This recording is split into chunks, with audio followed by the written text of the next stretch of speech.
Pasamos a continuación al panel dedicado a la comunicación en la incertidumbre de las crisis y que presentará mi compañero Enrique González, subdirector de Seguritecnia y Reseguridad. Adelante, Enrique, cuando quieras. Gracias, Juanjo. Como has dicho, vamos a hablar ahora de la comunicación en situaciones de incertidumbre, como podría ser una crisis de seguridad. A lo largo de este panel vamos a ver las principales claves en el manejo de la información, tanto internamente como hacia el exterior, ante un incidente de alto impacto para la sociedad o para una organización. Para ello contamos hoy con 3 expertos que van a arrojar luz tanto en las buenas prácticas como en los pilares sobre los que debe asentarse la gestión de la comunicación durante una crisis de seguridad. Los tenemos aquí, ellos son Ana María Muñoz, que es jefa de coordinación del Centro Nacional de Protección de Infraestructuras Críticas, a Roberto Hermida, que es el jefe técnico de los servicios de resiliencia de EULEN Seguridad, y a Luis Serrano, aquí a mi derecha, que es director general de Señor Lobo & Friends. Muchas gracias a los 3 por estar hoy aquí acompañándonos. Muchas gracias. Muchas gracias, Rodrigo. Vamos a empezar con Ana María, que tiene más de 10 años de experiencia en la gestión de infraestructuras críticas desde el Centro Nacional de Protección, precisamente de Infraestructuras Críticas, que a lo largo de la pandemia ha llevado a cabo una intensa labor para que esas infraestructuras insustituibles dentro de nuestra sociedad no dejen de estar activas y de funcionar continuamente. Eso os ha exigido una constante y además eficaz coordinación con los operadores. Tú, como jefa de coordinación, has estado ahí en primera línea en esta situación. Cuéntanos cómo es esa gestión de la comunicación con los operadores desde el centro. Muchas gracias, Enrique, por la presentación. Gracias a los organizadores del evento por invitar al Centro Nacional de Protección de Infraestructuras Críticas. Nos sentimos muy honrados de estar aquí y de informaros, comunicaros o participaros, haceros partícipe de las gestiones que hemos realizado desde el Centro Nacional de Protección de Infraestructuras Críticas. María, perdona, te voy a pasar el testigo. Muchísimas gracias. Bueno, pues desde el Centro Nacional de Protección de Infraestructuras Críticas, como ha dicho Enrique, soy la encargada de llevar la coordinación del centro, las relaciones institucionales y también las relaciones con los medios de comunicación. Nuestra labor en el Centro Nacional de Protección de Infraestructuras Críticas se remonta a muchos años atrás, pero empezamos a funcionar básicamente a partir de la ley orgánica que salió en el año 2011. A partir de ahí, quiero decir que la comunicación que hemos mantenido durante toda la situación que tuvimos de pandemia por el COVID y que tenemos en la actualidad todavía, no se ha gestado en estos meses o en este último año, sino que toda la labor de coordinación y de comunicación se inició con los operadores críticos y con relaciones con otros ministerios hace muchísimo tiempo, desde los años de creación del CNPIC, en los que nos dedicamos a ejercer esa labor. Cuando empezamos, vamos a centrarnos en la situación del COVID, porque además tenemos poco tiempo para exponer cuál ha sido la labor del centro en esa época. Nuestra labor, como he dicho, se inició mucho antes y se inició cuando se empezaron a elaborar los primeros planes estratégicos sectoriales para cada uno de los 12 sectores que considerábamos relevantes en la sociedad actual. Me estoy refiriendo a los sectores que dan o prestan los servicios esenciales para la sociedad. ¿Y qué es un servicio esencial para aquel que no nos conozca aún? Son aquellos servicios que hacen que la sociedad siga funcionando con normalidad o con tranquilidad y de la manera habitual para el ciudadano. Que cuando te levantas enciende la luz y la luz se prenda, que cuando des al grifo salga el agua, que cuando miras tu teléfono las comunicaciones funcionen. Esos son los servicios esenciales que prestan las infraestructuras críticas y los que nosotros nos dedicamos a proteger. Como he dicho, toda esta labor se inició con la elaboración de los primeros planes estratégicos sectoriales hasta el día de hoy, que estamos elaborando este último plan estratégico sectorial, que es el plan de la Administración, y empezamos a identificar quién eran los operadores críticos y quién eran esas infraestructuras críticas. Empezamos a ver las dependencias o las interdependencias que tenían entre los diferentes sectores que conforman esas infraestructuras críticas. Y empezamos a ver los riesgos que podrían correr ante situaciones previsibles o no previsibles. Empezamos a hacer lo que es una evaluación de riesgos y ver cómo se podían mantener esas infraestructuras en funcionamiento o, si se caían, cómo podían ser recuperadas en el menor tiempo posible sus funcionamientos. Y luego ver si tuviéramos una situación de crisis, cómo gestionábamos todas esas infraestructuras. Como ya digo, todo esto fue labor durante muchos años y que desgraciadamente hemos tenido que poner en práctica en este último año. ¿Cómo hemos intercambiado la información? Pues la información se ha estado intercambiando no solamente con los operadores críticos, sino con todos los agentes que intervenían en el mantenimiento de estas infraestructuras críticas, como son los operadores críticos, que son los gestores de esas infraestructuras, como son fuerzas y cuerpos de seguridad del Estado o fuerzas y cuerpos de seguridad en general, Ministerio de Defensa, porque también hemos trabajado con ellos, con Sanidad, con Transporte. O sea, hemos estado un conglomerado bastante importante tanto de agentes privados como de agentes públicos gestionando todos estos servicios esenciales. Y así construimos por todo lo que es el sistema PIC. A todos ellos ya no los conocíamos de tiempo atrás y, como he dicho, hemos puesto en práctica toda esta materia y la hemos puesto en tensión durante este último año. El sistema PIC, el Sistema de Protección de Infraestructuras Críticas, está conformado más o menos por los que ven ahí. Entran a formar parte o son agentes de ese sistema PIC 12 ministerios, están nombrados, no a día de hoy, hay menos servicios esenciales nombrados a día de hoy, pero en la próxima comisión PIC que se va a celebrar en este mes, se van a nombrar un total de 181 servicios esenciales. Hay un total de, a día de hoy, 180, pero van a ser 251 operadores críticos y un total de 3.625 infraestructuras metidas dentro de un catálogo que custodia el CNPIC, que está considerado, tiene la calificación de secreto. Bueno, pues durante la situación del COVID se montó un dispositivo extraordinario, más enfocado, no solamente, como os he dicho, pero sí más enfocado a lo que eran los servicios esenciales y los operadores críticos.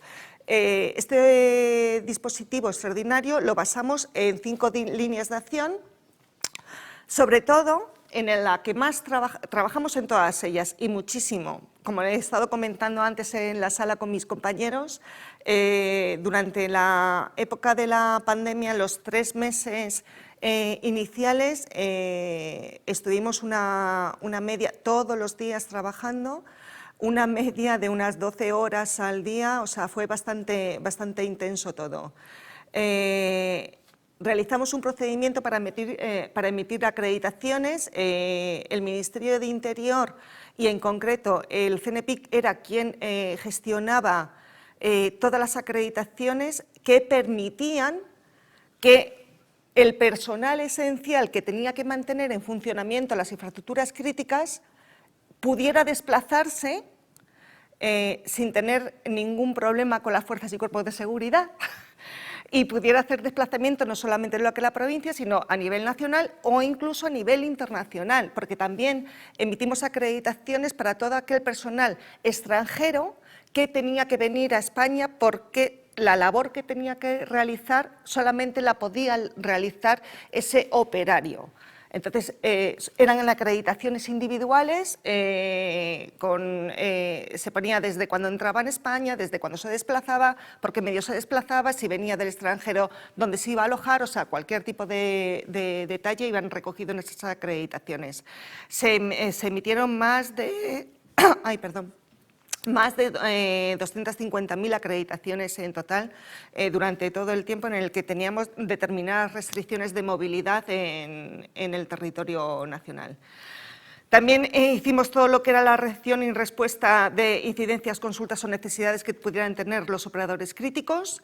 En este sentido se dirigían al CNPIC cuando nosotros podíamos dar respuesta o podíamos solventar esa necesidad que tenían, no se trasladaban esas consultas a ningún otro sitio, y si no podíamos solventarlas por nosotros mismos, teníamos que llevarlas a el último punto que pongo ahí, que es la representación permanente que tuvo el CNPIC en el CECOR, que es el centro de coordinación que se estableció dentro de lo que era el Ministerio de Interior, donde estaban representados también todos los integrantes que he dicho antes, de los 12 ministerios, había había fuerzas y cuerpos de seguridad, estaba, bueno, diferentes entidades, tanto públicas como privadas, y que nos íbamos trasladando todas nuestras necesidades que teníamos desde diferentes puntos de vista, para que a lo mejor no todas podíamos solventarlas nosotros, pero sí con la ayuda de otros. Realizamos también varios informes técnicos que dimos traslado todos ellos a los operadores críticos en relación sobre todo a la normativa que iba saliendo y cómo se tenía que interpretar y qué es lo que les posibilitaba hacer o qué no es lo que les posibilitaba hacer, y celebrábamos con todos los operadores críticos mesas extraordinarias a través de videoconferencia todas las semanas, semanalmente.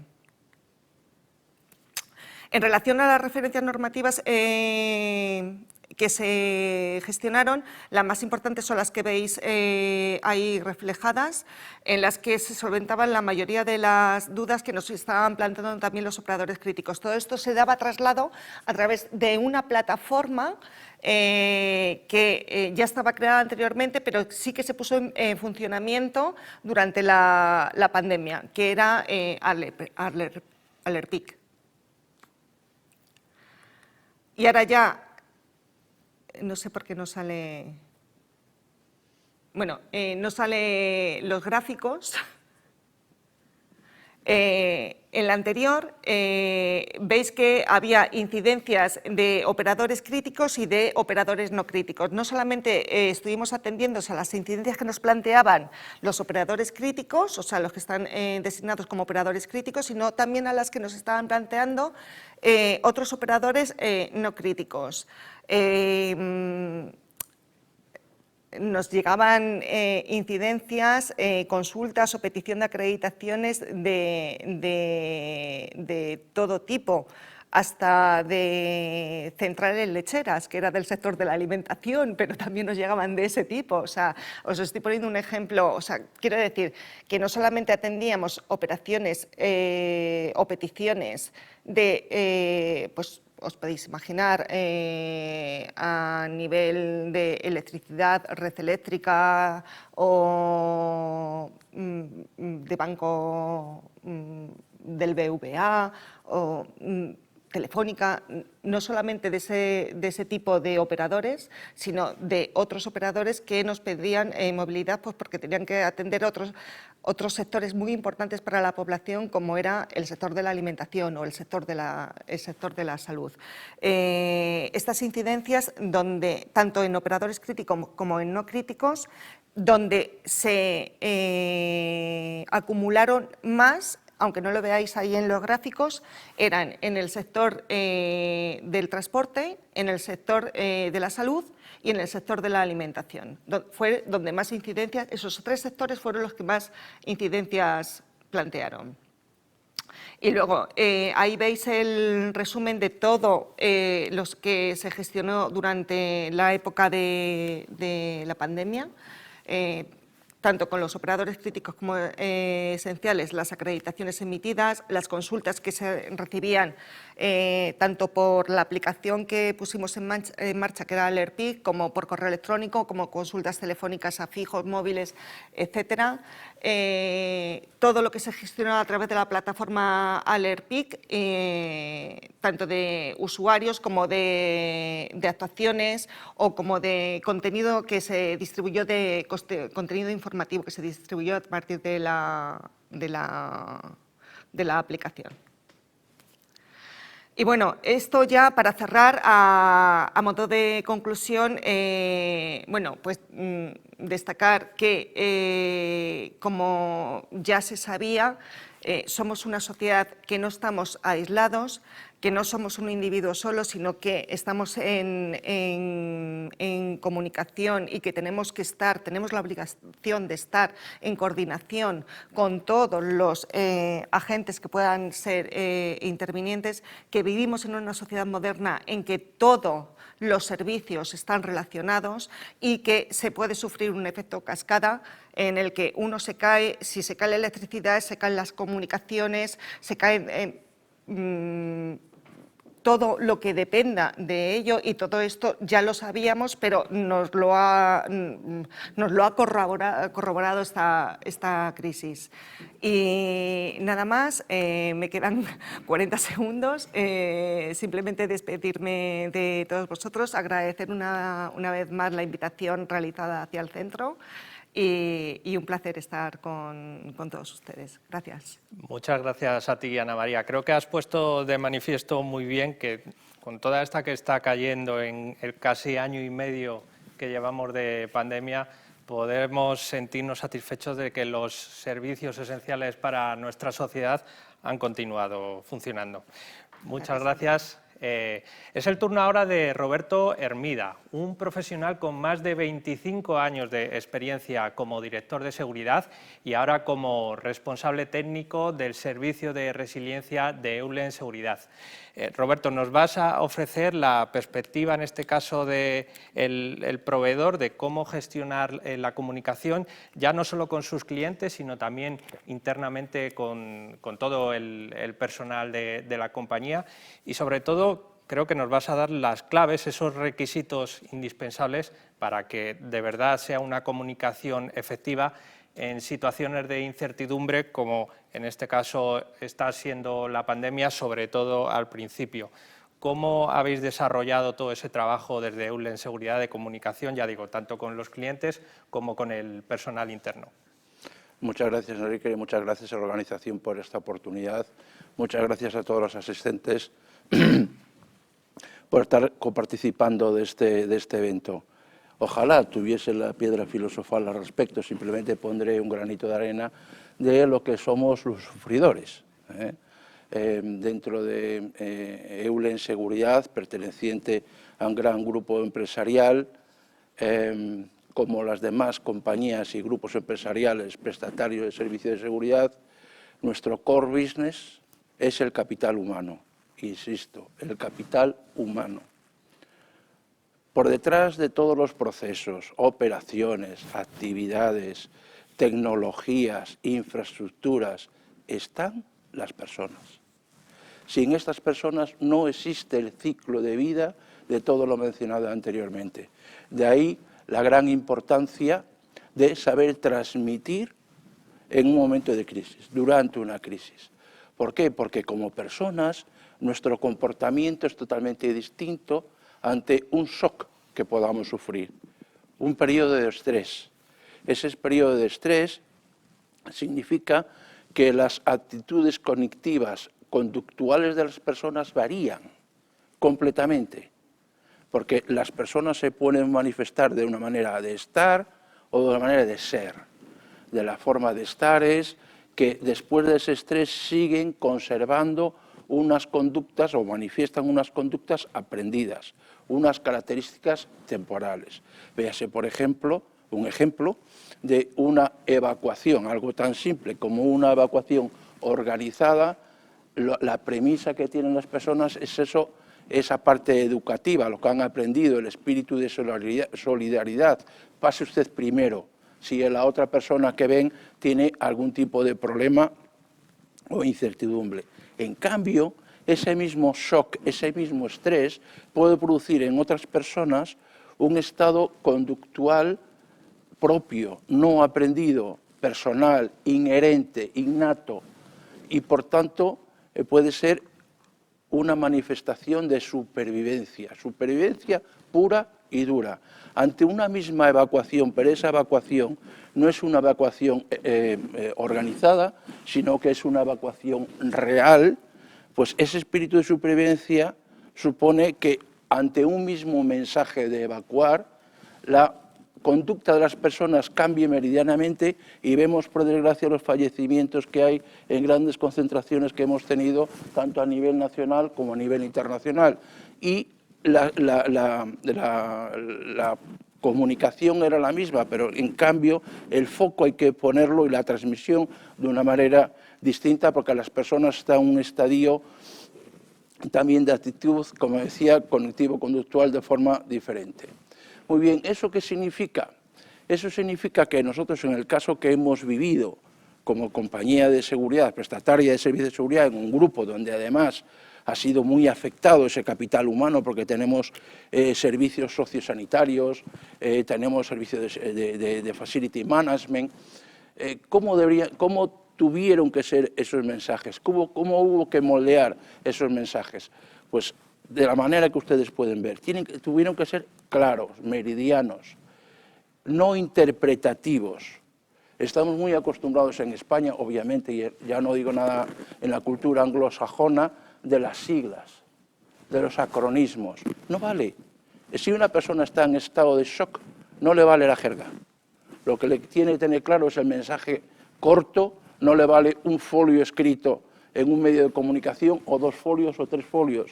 Le hace falta un párrafo, 2 párrafos, 3 párrafos, y que en él vea, diga, cuénteme cuál es, lo que está tan manido muchas veces, cuénteme mi libro, identifíqueme cuál es mi problema, porque yo sé cuál es mi problema, dígame cómo se puede resolver. No usted transmita promesas que él no puede cumplir, como en muchos casos hemos visto en los 2 eventos disruptivos que hemos tenido del COVID y como hemos tenido de Filomena, por desgracia. Muy bien, es decir, lo que hemos tratado en el grupo EULEN y dentro de EULEN Seguridad ha sido evitar precisamente las prácticas dañinas en la comunicación. Prácticas dañinas en el sentido de cuidado con los mensajes contradictorios, porque las fuentes han sido inmensas por todos los lados.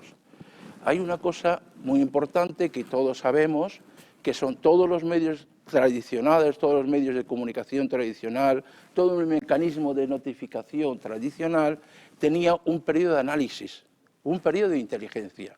Por tanto, la información llegaba a los receptores filtrada, con claridad del mensaje y de una forma contrastada. ¿Qué ocurre con las redes sociales? Existe la inmediatez y eso es muy posible. Pues María lo habrá vivido y en otros organismos públicos lo han vivido, que tenían que estar lidiando con lo que estaba diciendo en las redes, que eran en absoluto o era totalmente contrario a las gestiones que se estaban realizando para el buen hacer de la gestión de la comunicación. ¿Cómo se consigue eso?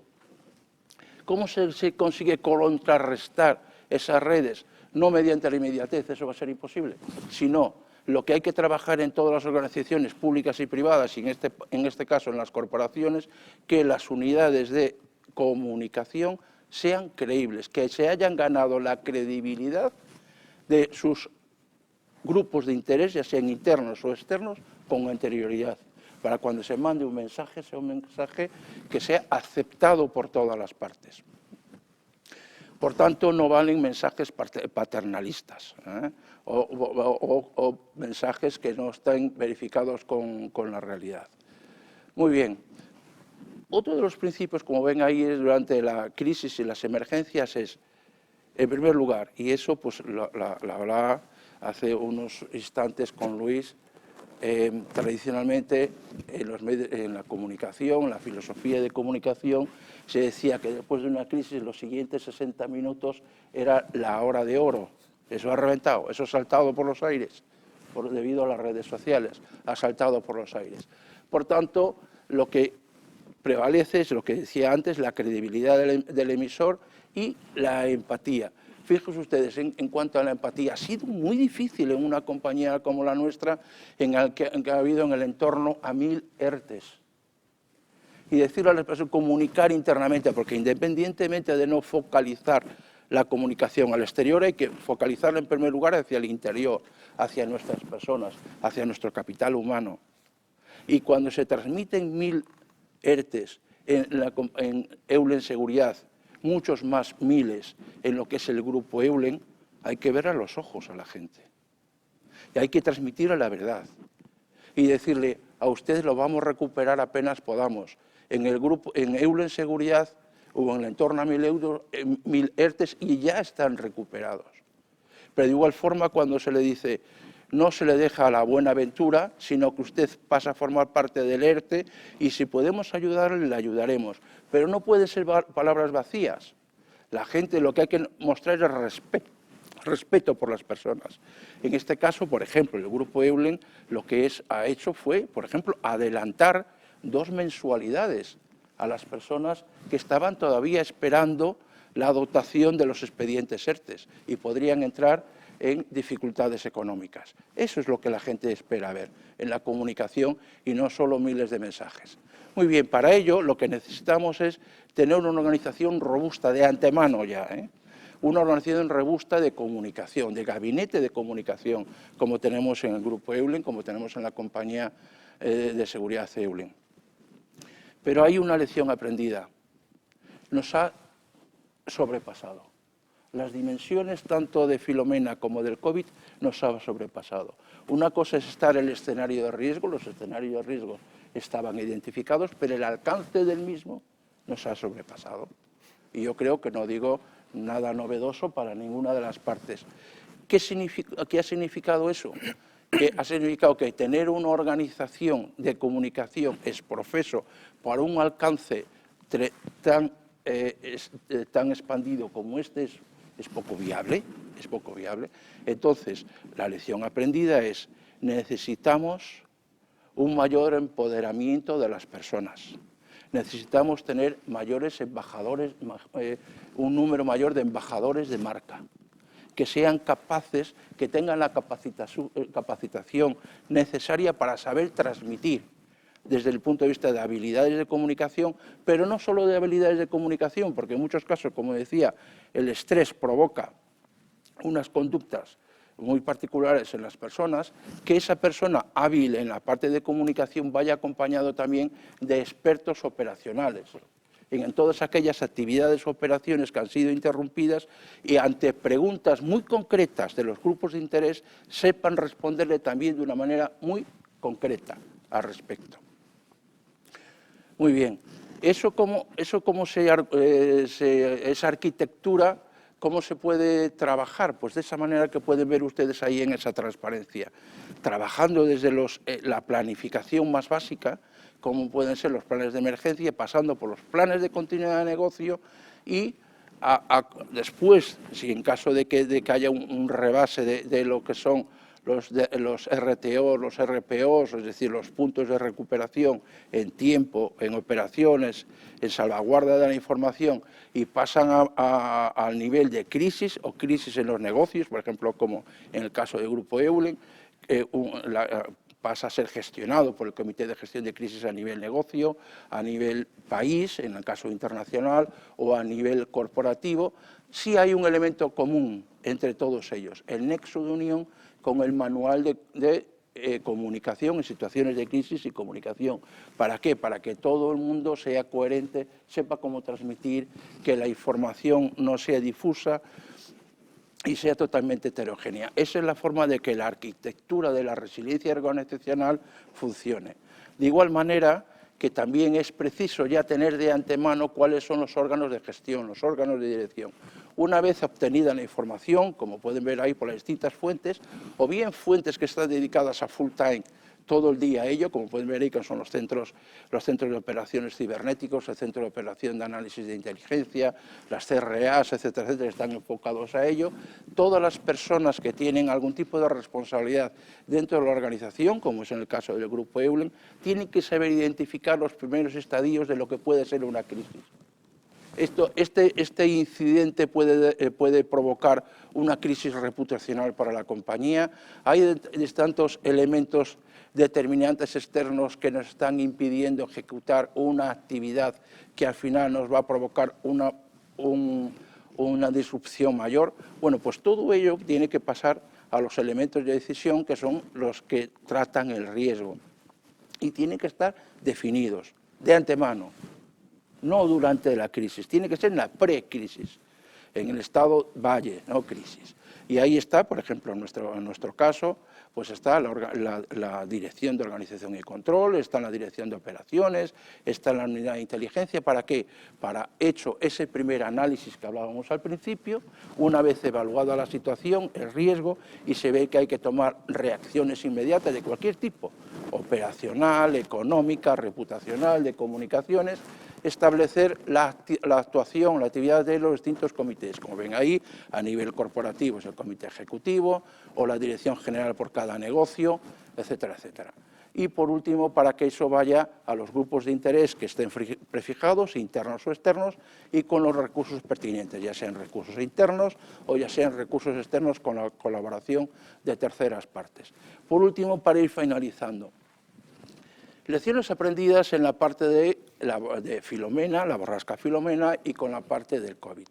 Pues ahí está, por ejemplo, en la parte de desastres naturales. Si bien es cierto que dentro de desastres naturales, en su gran mayoría, están dentro del análisis de riesgos de todas las instituciones públicas y las corporaciones privadas, lo que no lo tengo tan claro es que esté hasta los últimos elementos o estadio del alcance de la respuesta.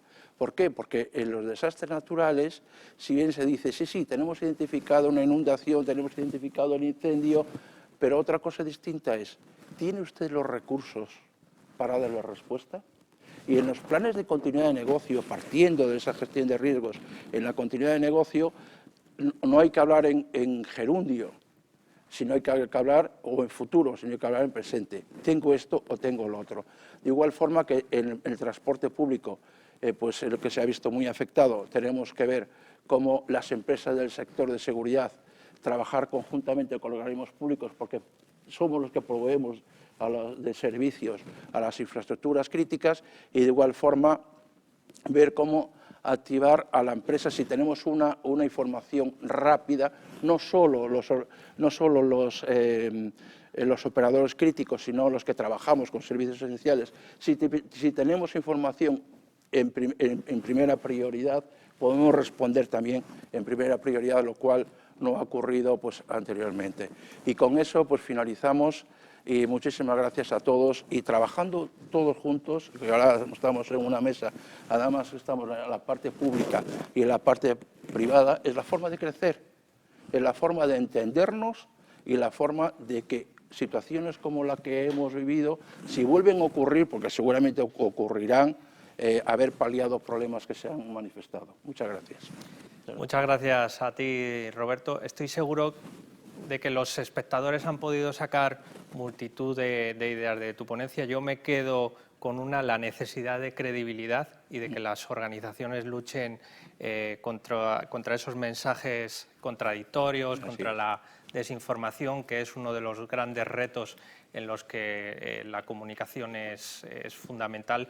Es uno de los grandes retos, decía, de este siglo. Bueno, vamos a terminar el panel con Luis Serrano, que es director general de Señor Lobo & Friends, y Luis es uno de los mayores expertos que tenemos en España sobre gestión de la comunicación en situaciones de crisis y emergencias. No en vano, durante 17 años ha sido jefe de prensa del Centro de Emergencias 112 y participó activamente en situaciones tan complejas como fueron los atentados del 11M. Nadie mejor que Luis para hablarnos de los pilares hoy día de la comunicación en un mundo hiperconectado en el que tanto las amenazas físicas como las cibernéticas pues nos tienen en ocasiones atenazados, como ha pasado con el COVID, pero también como algunas ciberamenazas que hemos padecido últimamente. Pues Luis, tienes la palabra, cuéntanos. Pues muchas gracias, Enrique. Muchas gracias, por supuesto, a la organización por invitar al señor Loban Friends y a mí mismo a esta jornada tan interesante para hablar de algo que nos apasiona, yo creo que a todos los que estamos aquí, que es la gestión de crisis y, en este caso, la comunicación en situaciones de crisis. La verdad es que el añito que hemos vivido todos es para olvidarlo, pero desde el punto de vista profesional tiene muchísimo interés. Ha habido una cosa, Roberto, que me ha gustado mucho lo que has dicho, y es las personas en el centro. Siempre vital a la hora de enfocar cómo salir de una situación de crisis, ya sea para una administración, para una empresa, y por supuesto la COVID o Filomena ha sido un claro ejemplo, y evidentemente pues este caso que has puesto encima de la mesa de Eulen es sin duda muy interesante. Porque la verdad es que yo creo que hemos aprendido muchísimas cosas en este mundo VUCA en el que nos convoca hoy aquí, ¿no? En este mundo tan volátil, y con Filomena, bueno, mejor dicho, con la COVID, una de ellas fue las prioridades, el orden de prioridades. Y yo creo que todos recordamos cuando asaltamos los hipermercados aquel 13-14 de marzo, porque, confesémoslo, la mayoría de los que estamos aquí, aunque lo neguemos, fuimos a por papel higiénico, se convirtió en el oro de aquello. Pero yo le preguntaría a mis compañeros de mesa, si pensásemos en Filomena, ¿cuál fue el objeto más demandado y que desapareció? No sé si os viene alguna imagen a la cabeza a vosotros. Bueno, lo que hemos estado comentando antes, que eran las palas quitahielo. Las palas. Quitanieve, perdón. Claro, las palas que desaparecieron y que tan importantes se convirtieron en aquel momento. El mundo que vivimos es completamente incierto. Acordaos cuánto tiempo hemos estado hablando del Brexit, Brexit sí, Brexit no, acabará ocurriendo, no ocurrirá, y con esto, como muchos otros debates, un mundo muy complejo. Hace un mes nadie conocía qué era Fastly. Bueno, los que sois geeks en esto de las ciberseguridad, seguro que sí que lo sabíais, tú sin duda, Ana, pero yo confieso que no tenía idea de lo importante que es esta red, este nodo de comunicación, ¿no? Y del que cuelgan bueno, pues tantas compañías importantes y tantas comunicaciones. Un mundo tan ambiguo como este, en el que debates que no eran a lo mejor centrales hace solo unos años, de repente se convierten en importantísimos, ¿no? Todo el cambio climático, la sostenibilidad, los plásticos, que han sido centrales para muchas compañías y que generan cambios importantes en las empresas, porque la sociedad, en este mundo en el que todos comunicamos y en el que las redes sociales, como comentaba Roberto, son ahora tan centrales, están trastocando todo el panorama de la social y de la comunicación, y ya no os quiero decir en situaciones de crisis, ¿no? Estamos, por lo tanto, en un mundo que desafía quizás pues, todo lo que teníamos aprendido hasta este momento, y en el que ahora mismo tenemos riesgos dentro y fuera del foco del negocio habitual. Hablamos de los ciberriesgos que sin duda están golpeando a las empresas, hablamos de todo el tema de bienestar animal, y tenemos el caso del Pozo en Salvados, o tenemos a grandes CEOs mundiales como Elon Musk, que de repente ponen un tuit y la lían, ya sea hablando pues de Bitcoin o de cualquier otro tipo de debate que supone, lógicamente, arrastrar bueno, pues a otras empresas, o el debate social o económico hacia un punto que antes no contemplábamos, ¿no? En definitiva, están creciendo, por ejemplo, y poniendo el foco en la seguridad, sin duda las amenazas que tienen que ver con la ciberseguridad, y si no, que se lo digan al SEPE, ¿no? O a otras administraciones que en los últimos tiempos se han visto seriamente dañadas pues, por los ciberdelincuentes, que, bueno, pues quieras que no, les han puesto ahí en el candelero público. Además, teniendo muy claro que esto no se puede ocultar. Muchas veces, y lo estábamos comentando antes también, antes de que nosotros mismos sepamos que tenemos una crisis y de que se nos han caído nuestros servidores, los propios usuarios, nuestra propia cadena de valor ya lo está comentando en redes sociales, ¿no? Por lo tanto, estamos hiperexpuestos y, como bien decía Roberto, la hora de oro ha muerto. Y por enfocar un poco, al final estamos ante un problema de confianza, ¿no? Porque en un mundo como este, planteémonos, ¿confiarías tu dinero, por ejemplo, a un banco ciberatacado cuyos clientes no pueden operar con su cuenta durante horas? ¿Te alojarías en un hotel después de filtrarse datos confidenciales? ¿O contratarías un seguro de una compañía que has visto cómo se exponen también sus datos? ¿O invertirías dinero quizás en una empresa víctima de un ciberrobo? La verdad es que todas estas cuestiones ahora mismo pues son centrales y exponen mucho la reputación y el negocio de las compañías. La COVID-19 y el teletrabajo, además, han acelerado nuestra hipervulnerabilidad. Yo siempre he dicho, desde que llegaron las redes sociales con fuerza a partir del año 2010, a todo el mundo y especialmente a España, y ya todos empezamos a utilizar Twitter y Facebook y todas las redes, que igual que estamos hiperconectados, y esto puede ser maravilloso, esto también nos vuelve hipervulnerables y por lo tanto esto trastoca toda la gestión de la prevención de riesgos y también, obviamente, de la prevención de riesgos reputacionales y su posterior gestión. ¿Cuáles son las 3 claves para mitigar riesgos reputacionales? Bueno, de hecho, el último informe del Global Risk Report dice textualmente que los riesgos cibernéticos son uno de los mayores peligros a nivel mundial. Por cierto, el del año 2020 no fue capaz de poner, lógicamente, en el centro todo lo que tenía que ver con las pandemias. En el de este año ya estaba arriba del todo. Así también hago yo previsiones. ¿Podemos prevenirlos? ¿Cómo se reduce su impacto reputacional? Bueno, pues yo creo que es necesario un cambio de cultura en la máxima dirección y la concienciación del empleado, que esto es central, y sobre todo en el manejo de los ciberriesgos. Un enfoque preventivo y proactivo desde el análisis de los ciberriesgos. Es importantísimo la anticipación a la hora de poder manejar crisis y mitigar sus riesgos. Y tener un plan B. Tan claro ha sido, lógicamente, en la pandemia, ha sido en Filomena para muchas empresas, y en ciberriesgos yo creo que es central. Cuando se te cae todo, se te caen tus comunicaciones, cuando no tienes acceso a comunicarte con tu cadena de valor ni con tus empleados, hay que asegurarse siempre de contar con canales activos de comunicación que sean alternativos y que nos permitan mantener esa comunicación, ¿no? Además, y lo hemos dicho antes, el empleado es central. El empleado es central y lo es en ciberriesgos sin ninguna duda. De hecho, el 90% de los incidentes graves se inicia con un fallo humano, con técnicas de engaño cibernético según el INCIBE. Estamos hablando fundamentalmente del phishing, ¿no?, que es por donde te entra muchísimos de esos ataques.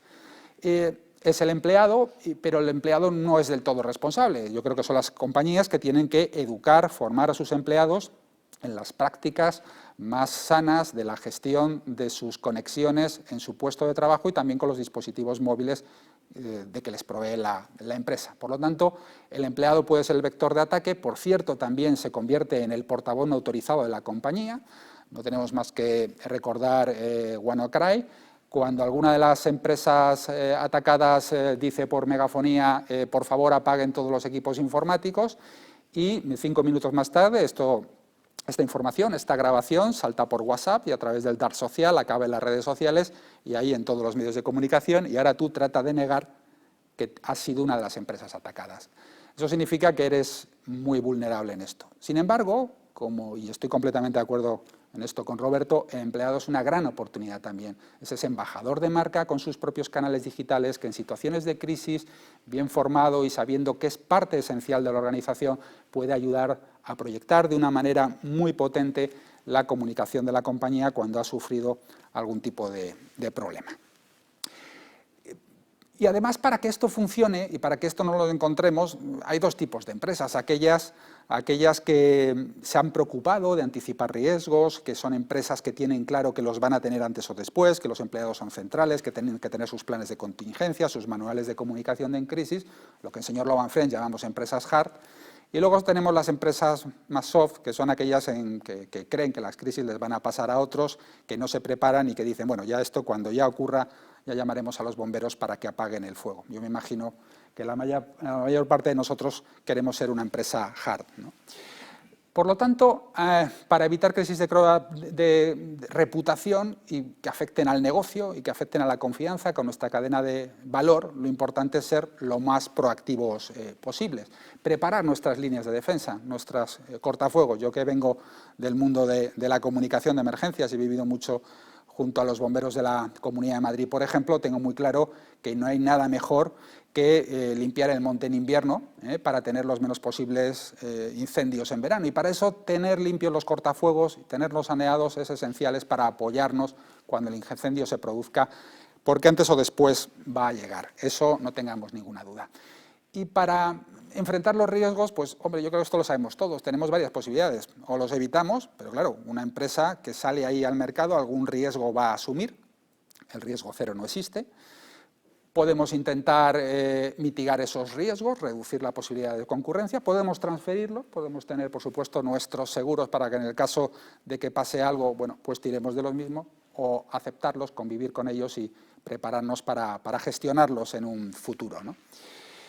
Y desde luego ese plan de contingencia reputacional específico que tiene que ir perfectamente unido e imbricado con ese plan operacional, y en el que, pues al final, cuando tienes una crisis, tienes un equipo multidisciplinar, y por ejemplo, fijándonos en el ámbito de ciberriesgo, va a ser muy importante que en ese comité asesor que se monte, ese director del equipo de crisis tenga consigo a los responsables de sistemas, a los abogados, a los responsables de comunicación, intentando buscar todos juntos la mejor solución al problema que les aqueja.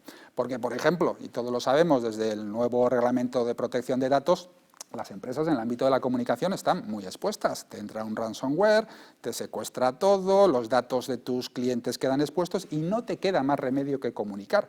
Y además, ojo, que además no solamente que te quede más remedio, es que igual tus empleados empiezan a hacerlo a través de sus grupos de WhatsApp y antes o después pues estás expuesto, ¿no?